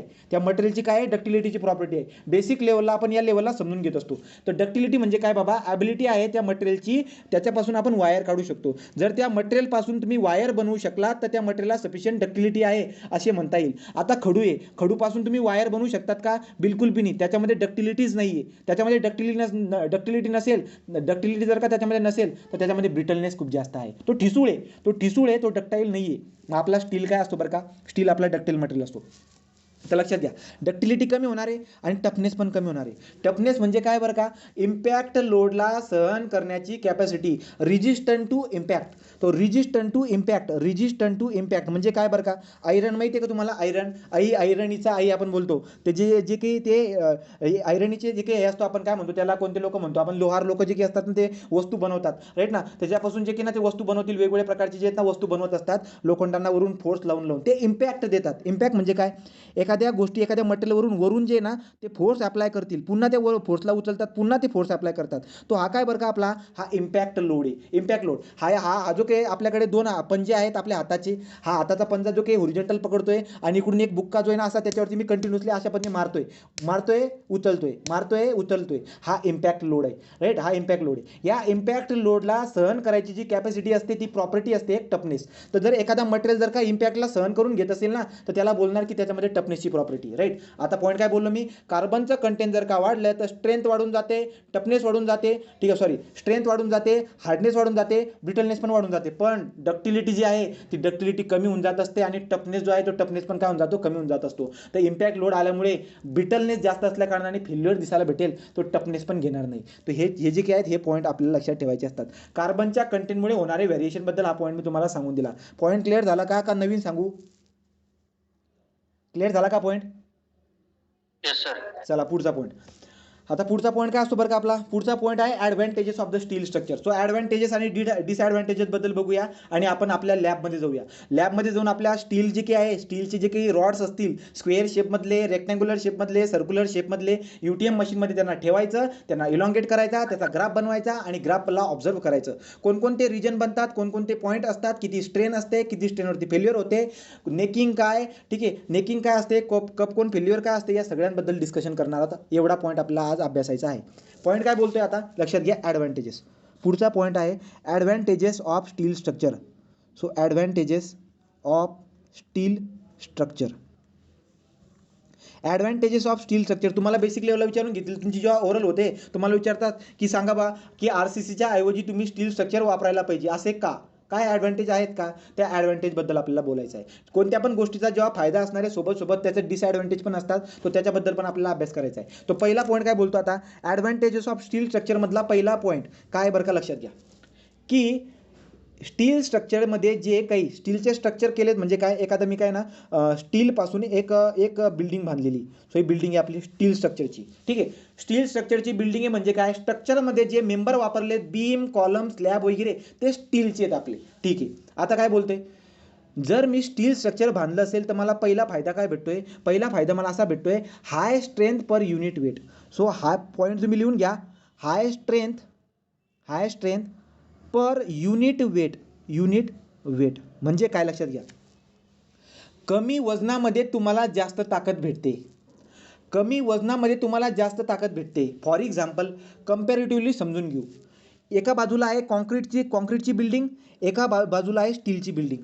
जर तुम्ही बघायला गेलात दोघांचं जर का वजन केलं तराजूमध्ये, आता ॲक्च्युली तराजूमध्ये होणार नाही पण आपण इमॅजिन करूया दोन बिल्डिंग आहे, समजा मॉडेल बनवलं, छोटे बिल्डिंग बनवल्या, एक आहे आपली कॉन्क्रीटची बिल्डिंग आणि एक आहे आपली स्टीलची बिल्डिंग. स्टीलच्या बिल्डिंगमध्ये जर बघायला गेलात तर तुमच्या लक्षामध्ये काय येईल की स्टीलच्या स्ट्रक्चरमध्ये जे क्रॉस सेक्शन वापरले आहेत त्यांचे डायमेन्शन कमी असतील, पण कॉन्क्रीटमध्ये डायमेन्शन जास्त दिसायला भेटत असतात. जेव्हा मी कॉन्क्रीटचं वजन करणार आणि याचं वजन करणार तर नक्कीच तुम्हाला कॉन्क्रीट जे काही आहे त्याचं वजन जास्त दिसायला भेटेल, पण जी स्ट्रेंथ आहे ती स्ट्रेंथ कमी दिसायला भेटेल. सांगायचं तात्पर्य काय की स्टीलचा स्ट्रक्चर जेव्हा तुम्ही बांधतात तर कमी वजनाचा स्टील स्ट्रक्चर तुम्हाला जास्त स्ट्रेंथ देतो. सो स्ट्रेंथ बाय वेटचा रेशो काय असणार आहे, हाय असणार आहे. स्ट्रेंथ टू वेट रेशो, पहिला पॉईंट काय बोललो मी, तो पहिला पॉईंट ॲडव्हान्टेजमधला स्ट्रेंथ बाय वेट रेशो जो काही असतो तो काय असतो, हाय असतो. म्हणजे कमी वजनामध्ये तुम्हाला जास्त स्ट्रेंथ दिसायला भेटत असते. कंपॅरेटिव्हली लक्षामध्ये घेऊन घ्या, एक बिल्डिंग आहे कॉन्क्रीटची, एक बिल्डिंग आहे स्टीलची, राईट. आपण जर बघायला गेलो की समजा दोघांचं वजन सारखं आहे असं बोलतो, आता तुम्ही दोन पद्धतीने त्याला समजू शकतात. एक जो काही एक बिल्डिंग आहे आपली कॉन्क्रीटची आणि एक आहे स्टीलची स्ट्रक्चरची, कन्सिडर करून चालतोय की याचं पण वजन आणि याचं पण वजन, दोघांचं वजन सारखं आहे.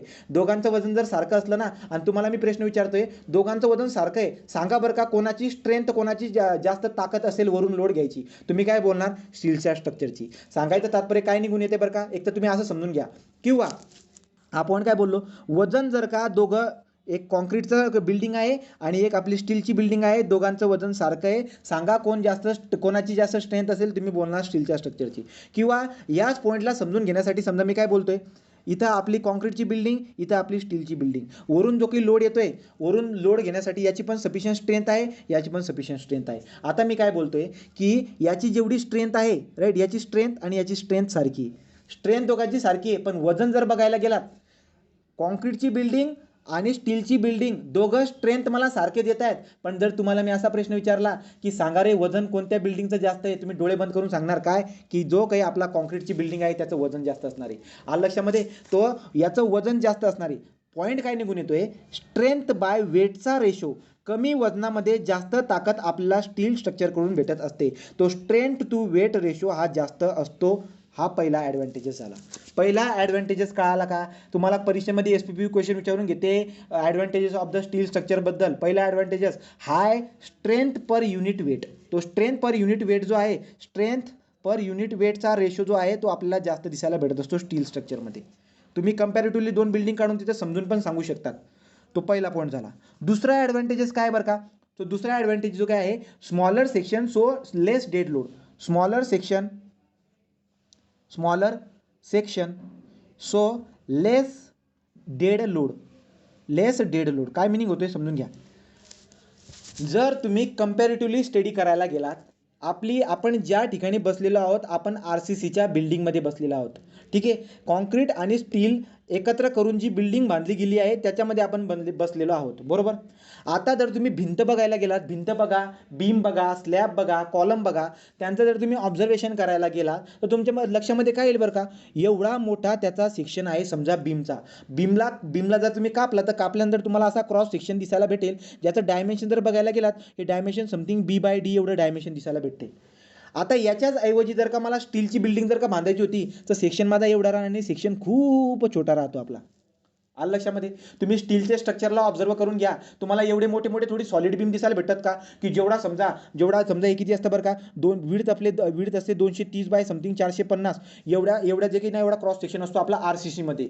पण स्टीलमध्ये एवढा क्रॉस सेक्शन देतो का आपण, बिलकुल बी नाही. आलं लक्षामध्ये, सांगायचं तात्पर्य काय आहे की स्टील स्ट्रक्चर बनवण्यासाठी जे मेंबर आपण यूज करत असतो त्या मेंबरचा क्रॉस सेक्शन जो असतो, तो सेक्शन जो आहे ना, क्रॉस सेक्शन तो स्मॉल असतो. तो सेक्शन जो आहे स्टील स्ट्रक्चरचा सेक्शन छोटा असतो, त्यामुळे त्याचं डेड लोड कमी असतं.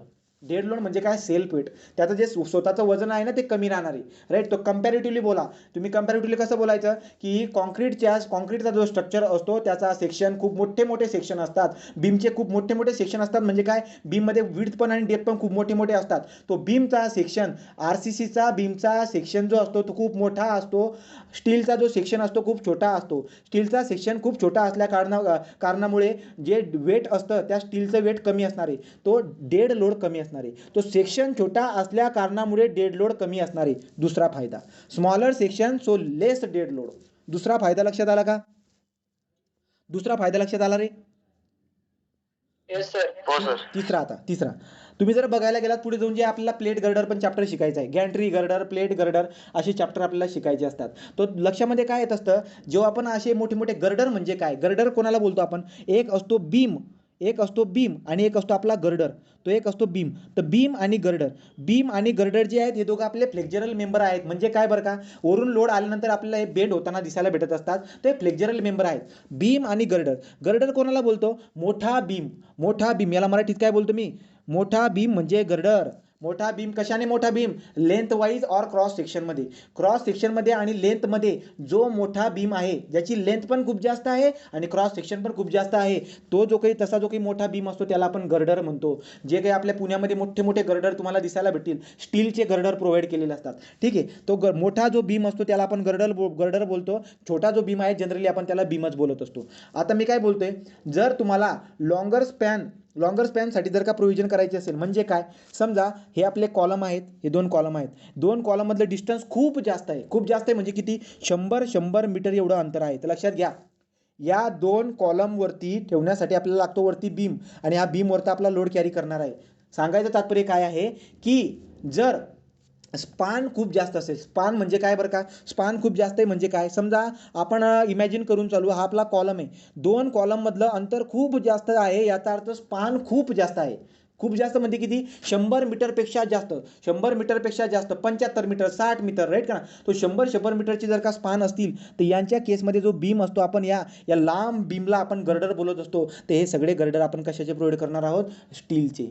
RCCचे बनवणे हे अवघड जात असते.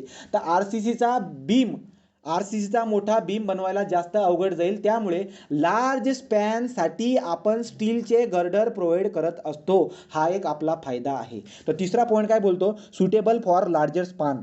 Suitable for larger span. So larger span म्हणजे काय, लांब असे लांब जे बीम आहेत, लेंथ वाईज लांब असणारे जे बीम असतात ते आपण स्टीलचे प्रोव्हाइड करू शकतो, पण आपल्याला कॉन्क्रीट किंवा RCCचे प्रोव्हाइड करता येणार नाही. तिसरा पॉईंट पुढचा की झाला, high strength per unit weight. Smaller section असल्यामुळे डेड लोड कमी असतो. Suitable for the longer span. पुढचा पॉईंट काय, आता पुढचा पॉईंट आहे डक्टाईल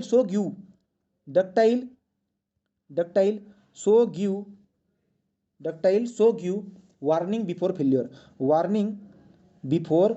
फेल्युअर. लक्षात घ्या, स्टील जो असतो त्या स्टीलमध्ये डक्टिलिटी नावाची प्रॉपर्टी असते. डक्टिलिटी नावाची प्रॉपर्टी असते. त्या डक्टिलिटीमुळे काय होत असतं, वरून जेव्हा तो लोड आल्यामुळे तो बेंड होऊ शकतो. म्हणजे काय की आता एक विचार करा, एक इलेक्ट्रिकलचा पोल असतो.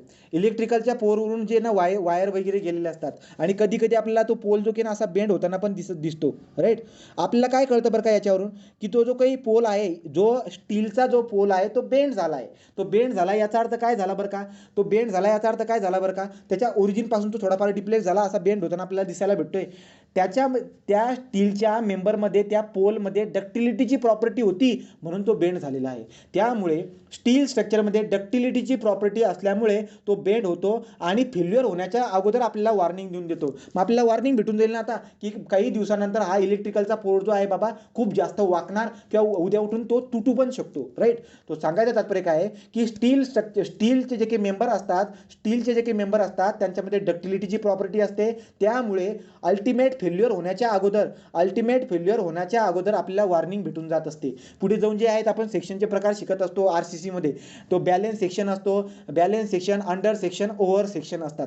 ते पुढे जाऊन आपण RCC मध्ये शिकत असतो. त्याच्यामध्ये काय असतं, ज्या तुम्ही काय करतात, कॉन्क्रीटमध्ये स्टील प्रोव्हाइड करतात. तर कॉन्क्रीटमध्ये स्टील प्रोव्हाइड जर तुम्ही केले असेल ना, RCC मध्ये काय करतो, कॉन्क्रीटमध्ये आपण स्टील प्रोव्हाइड करून टाकत असतो. तर वरून जेव्हा लोड येत असतो, तर लोड आल्यामुळे पहिले स्टील वाकून जातील. तर स्टील वाकल्यामुळे काय होईल बरं का, स्टील जर का वाकले तर आपल्याला एक वॉर्निंग भेटून जात असते. सांगायचा पॉईंट काय लक्षात ठेवायचं तुम्हाला, की स्टीलमध्ये डक्टिलिटीची प्रॉपर्टी असते, त्यामुळे अल्टिमेट फेल्युअर होण्याच्या अगोदर आपल्याला वॉर्निंग भेटून जात असते, म्हणून आपण सावध होऊन जातो. पॉईंट क्लिअर झाला का. तो डक्टाईल स्टील स्ट्रक्चर स्टीलचा जो मेंबर आहे त्याच्यामध्ये डक्टिलिटीची प्रॉपर्टी असते. So gives warning before failure. ही वाला ॲडव्हान्टेजेस लक्षात आला का तुम्हाला, पुढचा घेऊ, स्पीडी कन्स्ट्रक्शन. आता विचार करा, आपल्याकडे ना SP6, आता IS कोड तुम्हाला लिहून देतो, की स्टील स्ट्रक्चरमध्ये तुम्हाला कोणकोणते IS कोड लागतात. तुम्हाला 3 IS कोड जरुरी लागणार आहेत, ठीक आहे. SP6 जो आहे, स्पेशल पब्लिकेशन 6, ज्याला तुम्ही काय बोलणार, ज्याला तुम्ही जे की आहे त्याला तुम्ही स्टील टेबल बोलतात. Steel table. तो स्टील टेबलचं एक पुस्तक आपल्याकडे असतं. त्याच्यामध्ये काय असतं बरं का, आपल्याकडे कंपनीमध्ये काय करत असतो, आपण स्टील स्ट्रक्चर बनवतो. कंपनीमध्ये आपण स्टीलचे सेक्शन बनवतो. आपण I सेक्शन बनवणार, आपण चॅनल सेक्शन बनवणार, आपण अँगल सेक्शन बनवणार, ठीक आहे, राईट. तो अँगल सेक्शन म्हणा, L सेक्शन म्हणू शकतात, आपण T सेक्शन बनवू शकतो, राईट. पुढे जाऊन जर बघायला गेला तर आपण बिल्टअप सेक्शन पण असतात. आपण जे की आहे बॉक्स टाईपमध्ये अशा पद्धतीने बॉक्स टाईपमध्ये आपले मेंबर दिसायला भेटतात. सॉलिड सर्क्युलर बारमध्ये दिसायला भेटेल, हॉलो सर्क्युलर बारचे मेंबर दिसायला भेटतात, शीट्स पण असतात. तो हे सगळे जे काही आहेत, आपण हे सगळे जे काही आहेत काय करतो आपण, याला आपण कंपन्यामध्ये बनवत असतो, बरोबर. तो कंपन्यामध्ये आपण आपले जे काही स्टीलचे सेक्शन आहेत त्यांना बनवत असतो. सगळे सेक्शन तर बनलेले आहेत, पण या सगळ्या सेक्शनची जी माहिती आहे ती माहिती आपल्या एका पुस्तकामध्ये असते. त्याला म्हणतो आपण स्पेशल पब्लिकेशन 6, SP6 बोला, ठीक आहे. स्पेशल पब्लिकेशन 6 मध्ये या सगळ्या मेंबरची इन्फॉर्मेशन असते. इन्फॉर्मेशन काय काय असते बरं का, हा I सेक्शन जो आहे त्या I सेक्शनची डेप्थ जर का एवढी असेल तो त्याची डेप्थ बद्दल माहिती असते. वरची जो आहे हा फ्लेंज असतो आपला. जर तुम्ही I सेक्शनला ऑब्झर्व करायला गेलात तर I सेक्शन कसा असतो बरं का, ते पण आपण पूर्ण डिटेलमध्ये बघणार आहोत. हा जो काही आहे असा आपला असा I सेक्शन आपल्याला दिसायला भेटणार आहे. तो I सेक्शन जो काही आहे असा आपल्याला दिसायला भेटणार आहे. तो जो काही आपला हा I सेक्शन आहे, अशा पद्धतीचा जो आपला I सेक्शन दिसायला भेटतो आपल्याला. या I सेक्शनची डेप्थ, विड्थ, हा झाला फ्लेंज, हा झाला वेब, हा झाला फ्लेंज, या फ्लेंजची विड्थ, राईट, या फ्लेंजची विड्थ. नंतर टोटल ओव्हरऑल डेप्थ, नंतर याचा movement of inertia, radius of gyration, 1 मीटरची जी काही वेट असतं ते वेट किती असणार. सो पर युनिट एक मीटर लेनचं वजन किती असणार, आय सेक्शनची डेप्थ किती असणार, विड्थ किती असणार, मोमेंट ऑफ इनर्शिया किती, रेडियस ऑफ गायरेशन किती, या सगळ्यांची माहिती SP6 मध्ये तुम्हाला दिलेली असते, ज्याला तुम्ही स्टील टेबल बोलत असतात. ठीक आहे. आता बघा मी पॉईंट काय सांगतोय तुम्हाला, स्पीडी कन्स्ट्रक्शन का बरं का. सो पुढचा पॉईंट काय आपला, स्पीडी ॲडव्हान्टेज मी सांगतोय. स्पीडी कन्स्ट्रक्शन म्हणजे काय बरं का, तुमच्याकडे कंपनीमध्ये बनवलेले सरळ सरळ सेक्शन अवेलेबल आहेत, तुम्ही उचलणार आणि तो डायरेक्ट ठेवणार. समजा मला आता काय बनवायची होती, स्टील स्ट्रक्चरची बिल्डिंग बनवायची होती, तर मी आय सेक्शनचा कॉलम वापरून घेईल. ठीक आहे. आय सेक्शनचा किंवा आपण बिल्टअप सेक्शन पुढे जाऊन बघणार आहोत, तर आय सेक्शनचा कॉलम वापरला, तो सरळ कंपनीमधून आय सेक्शन उचलून आणा, जो तुम्हाला पाहिजे तो सरळ इथं ठेवून घ्या. आय सेक्शन पुन्हा आय सेक्शनचा तुम्ही बीम ठेवून घ्या. अशा पद्धतीने आपण काय करून टाकत असतो, डायरेक्टली त्या मेंबरला उचलून आणायचं, वेल्डिंग किंवा बोल्टेडच्या मदतीने तुम्ही त्याला काय करून टाका, जॉईन करून टाका, ही बिल्डिंग आपली झाली. तो कन्स्ट्रक्शन फास्ट झालं. स्पीडी कन्स्ट्रक्शन आपल्याला दिसायला भेटत असतात, कारण की कंपनीमध्ये सगळ्या प्रकारचे सेक्शन अवेलेबल आहेत. ते सेक्शन उचलून आणा आणि वेल्डिंग आणि बोल्टेडच्या साहाय्याने त्याला जॉईन करून टाका, स्पीडमध्ये कन्स्ट्रक्शन होऊन जाणार. ठीक आहे. पुढचा पॉईंट काय, लॉंग लाईफ. स्टीलच्या स्ट्रक्चरची लाईफ जी असते ती कंपॅरेटिव्हली लॉंग असते. कधी, जर तुम्ही टाइमली मेंटेनन्स जर का करत गेले, एखादं स्टीलचं स्ट्रक्चर मी बांधलेलं आहे आणि त्याला टाइमली मेंटेनन्स जर का करत गेलो, मेंटेनन्स करत जाणं म्हणजे काय बरं का, समजा कुठे जर का तुम्हाला करोजनचा प्रॉब्लेम जर दिसायला भेटला आणि त्या करोजनला रिजिस्ट करण्यासाठी, त्याला थांबवण्यासाठी जर तुम्ही काही उपाययोजना केले, म्हणजे मी मेंटेनन्स करून टाकलं, तर स्टील स्ट्रक्चरला जर का आपण कंटिन्युअसली मेंटेनन्स करत गेलो तर त्याची लाईफ आपल्याला जास्त दिसायला भेटत असते. पण कॉन्क्रीट आणि स्टील या दोघांमध्ये कंपॅरेटिव्ह जर का बोलायला गेलो तर स्टीलची लाईफ आपल्याला जास्त दिसायला भेटत असते. तो लॉंग लाईफ बोलतो. लॉंग लाईफ हे सुद्धा काय झालं बरं का, त्याचा ॲडव्हान्टेज झाला. पुढचा स्क्रॅप व्हॅल्यू, हाय स्क्रॅप व्हॅल्यू फायदा सांगतोय. हाय स्क्रॅप व्हॅल्यू म्हणजे काय बरं का, याला आपण समजून घेऊ शकतो. हाय स्क्रॅप व्हॅल्यू म्हटल्यावर ते काय बरं का, तर लक्षात घ्या, जेव्हा मी हाय स्क्रॅप व्हॅल्यू बोलतोय, high scrap value SCRAP scrap value, तर स्क्रॅप व्हॅल्यू म्हणजे काय, स्टील स्ट्रक्चरची लाईफ संपल्यानंतर त्याचं जे वेस्टेज होणार आहे. आता काय, एखादी सायकल आहे, सायकलला मी तिच्या डिझाईन लाईफमध्ये वापरून टाकली. तो सायकल आणली होती, 7-8 वर्ष सायकलला वापरून झालं. सायकलला वापरून झाल्यानंतर सायकल आता भंगार झालेली आहे आणि या सायकलला जर का मी विकायला गेलो तर भंगारच्या भावामध्ये तो विकली जाणार, आपल्याला पैसा पण चांगला भेटून जात असतो. स्क्रॅप व्हॅल्यू म्हणजे काय, की स्टील स्ट्रक्चरची पूर्ण लाईफ संपल्यानंतर जे काही उरणारे, म्हणजे स्टील स्ट्रक्चर जे काही राहणार आहे त्याला तुम्ही काय करणार, डिसमॅन्टल केल्यानंतर त्याला तोडून ताडून तुम्ही भंगारमध्ये विकणार आणि भंगारमध्ये विकल्यानंतर सुद्धा तुम्हाला पैसा भेटणार. तो त्यामुळे आपण काय बोलतो, त्याला स्क्रॅप व्हॅल्यू आहे. म्हणजे स्टील स्ट्रक्चरची पूर्ण आपण यूज केल्यानंतर, स्टीलच्या स्ट्रक्चरचा पूर्ण यूज केल्यानंतर जेव्हा तुम्ही त्याला भंगारमध्ये विकणार तेव्हा पण तुम्हाला काय भेटेल, पैसा भेटणार. त्यामुळे त्याला स्क्रॅप व्हॅल्यू आहे. तो स्टील स्ट्रक्चरची. पण उलट तुम्ही जर RCCचा स्ट्रक्चर जर बघायला गेलात तर RCCच्या स्ट्रक्चरमध्ये बिल्डिंगची पूर्ण लाईफ झाली, आता बिल्डिंगला मी पाडली आणि पाडल्यानंतर जर तुम्ही बघायला गेलात RCCमध्ये असणारा जो स्टील आहे त्याची आपल्याला किंमत भेटेल, पण जो कॉन्क्रीट आहे त्या कॉन्क्रीटची एवढी किंमत आपल्याला भेटणार नाही जेवढी किंमत आपल्याला स्टीलची भेटते. तर स्टीलला आपण विकून भंगारमध्ये आपल्याला त्याचा पैसा पण भेटून जाईल, परंतु कॉन्क्रीट जे काही आहे त्याला विकल्यामुळे आपल्याला पैसा भेटणार नाहीये पाहिजे तेवढा. राईट. तो स्क्रॅप व्हॅल्यू जे आहे, हाय स्क्रॅप व्हॅल्यू आपल्याला दिसायला भेटेल. स्क्रॅप व्हॅल्यू काय असते, हाय असते. आणि दुसरी महत्त्वाची काय बरं का, सो पुढचा जो आहे क्वालिटी, इन्शुरिंग क्वालिटी इझी. तो लास्ट जी ॲडव्हान्टेज आहे याच्यापैकी तुम्ही मोजून 5-6 कोणते पण ॲडव्हान्टेज लक्षात ठेवू शकतात. Ensuring quality is easy.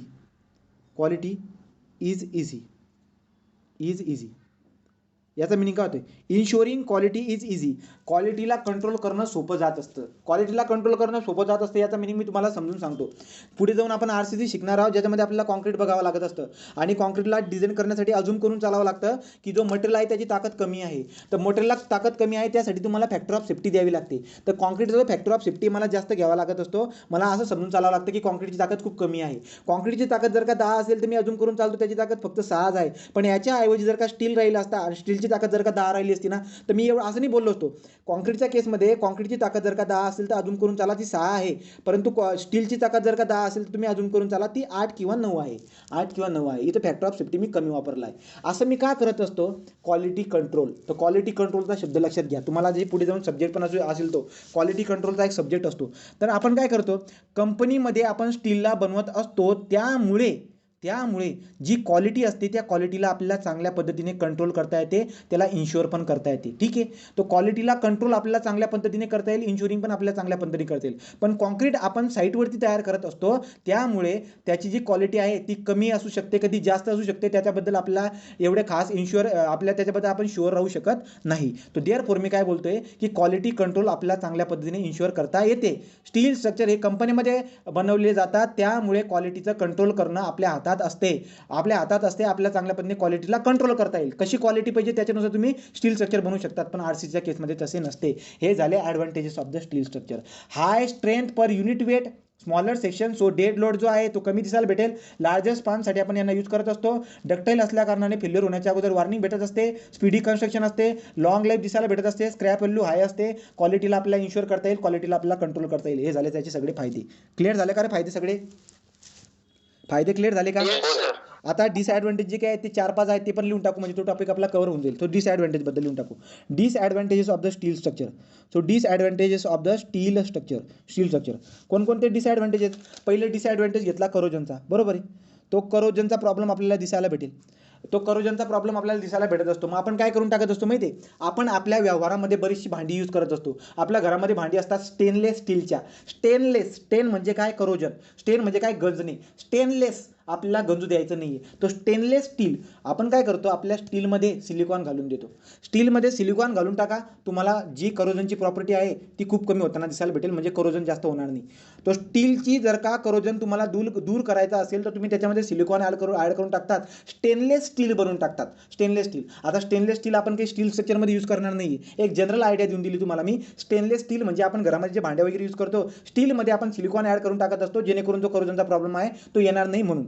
ठीक आहे, आता पॉईंट काय चालू होता? Disadvantages of the steel structure. पहिला पॉईंट आहे करोजनचा, तो आपल्याला करोजन दिसायला भेटत असतं. दुसरा पॉईंट काय बरं का आपला? दुसरा point vulnerable to the fire. Point काय लिहून घ्या? VULNE vulnerable, RABLE vulnerable to fire.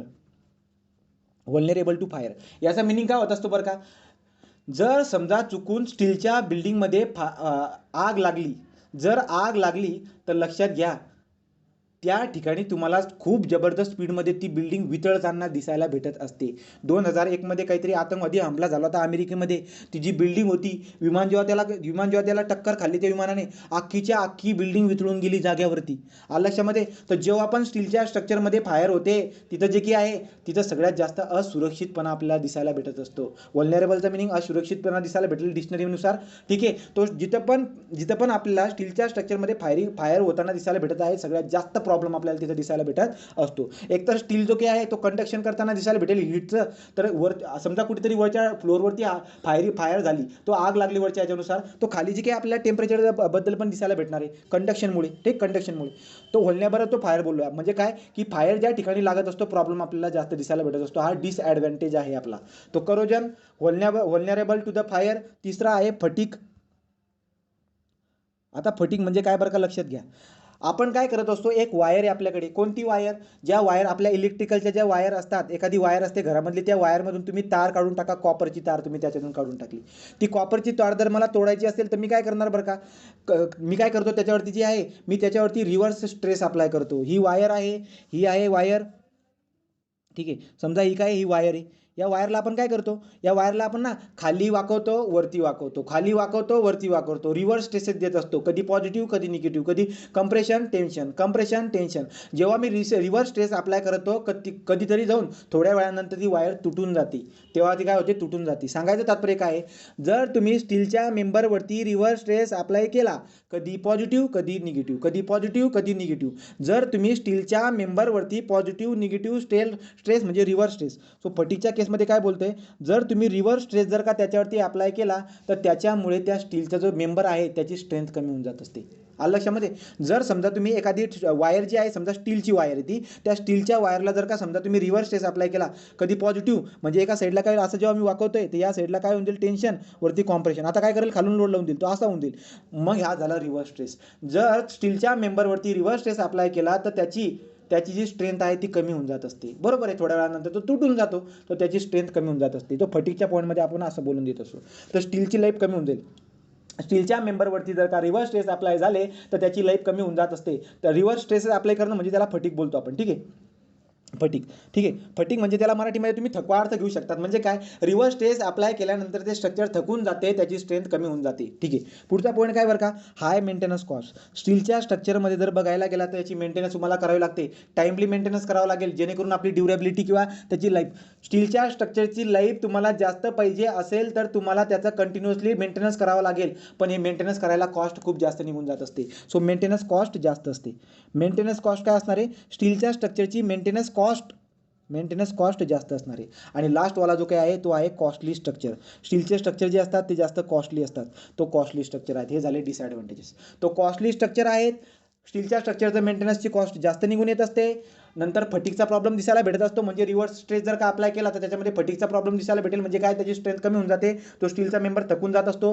Vulnerable to fire म्हणजे काय, फायर लागल्यानंतर खूप जास्त प्रॉब्लेम दिसायला भेटत असतात. आणि करोजनचा प्रॉब्लेम. ते सगळ्या जे काय आहेत ॲडव्हान्टेजेस, डिसएडव्हान्टेजेस, नंतर example of steel structure, steel काय असतं याच्याबद्दल आपण बेसिक आज जनरल डिस्कशन केलेलं आहे. दररोज आपण डिस्कस करणार आहोत. ठीक आहे, तो कम से कम 1-2 महिना जर तुम्ही व्यवस्थित लक्ष दिलं तर स्टील स्ट्रक्चर पूर्ण होऊन जाईल. गेट, ESC कोणत्या लेवलला जाऊन करता, सगळ्या लेवलचा अभ्यास होऊन जाईल. जर तुम्हाला स्टील स्ट्रक्चरचा अभ्यास खोलमध्ये करायचा असेल तर दुग्गलचं पुस्तक आहे SK दुग्गल, तर SK दुग्गलचं पुस्तक तुम्ही वाचू शकतात, आपल्याला लायब्ररीमध्ये भेटतं. ठीक आहे, तर इथं मी थांबून जातो. सगळ्यांना गुड नाईट आणि बाय बाय. ठीक आहे, good night sir. Good night. तर ठीक आहे.